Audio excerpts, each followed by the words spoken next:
Li Tirkiyeyê zêdebûna kelûperên serokeyên jiyanê li nav xelkê wî welatî wek keşeyeke mezin tê dîtin û tê axaftin. Li gel zêdebûna bihayên berhemên li nav sûk û bazaran niha di rojeva civaka Tirkiyeyê de zêdebûna kireyên xaniyan gelekî tê nîqaşkirin.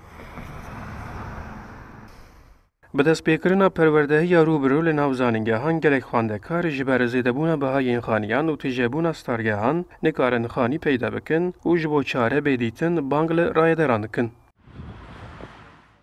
Artan kiralar var çokça, hele ki üniversiteler açılmaya başlıyor. Em ji ber zêdebûna kiriya xaniyan gelek dilgiranin. Ez xwendekarim min got ez li stargeha dewletê bimînim. Lê cih tune ye. Paşî min got xaniyek kirê bikim.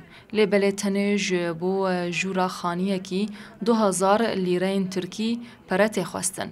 Divê dewlet yan hejmara stargehan zêde bike yan jî ji bo kêmkirina heqê kiriyan planekî deyne.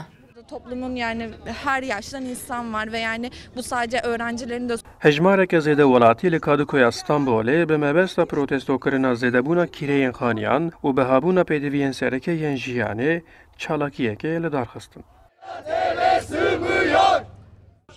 Enflasyon var, yüksek. Ekonomik kriz var. Gelek kêşeyên aborî yên vî welatê hene. Ji ber zêdebûna bihayê kirêyan xelk nikare xanî peyda bike. Li gel vê ji ber zêdebûna rêjeya enflasyonê li bazarê her tişt biha bûye. Rêjeya bêkarî jî her ku diçe zêdetir dibe. Her çi qas rayedarên vî welatî înkar bikin jî kêşeyên mezin ên aborî hene û pêwîst e werin çareserkirin. Bunlara birlikte kafa kafaya verip düşünmek. Li gorî rapirsiyeke civakê li Tirkiyeyê rêjeya kesên bihayên xaniyan gelekî zêde dibînin ji 196.5 e. Maddesi eşitlik ilkesiyle başlar.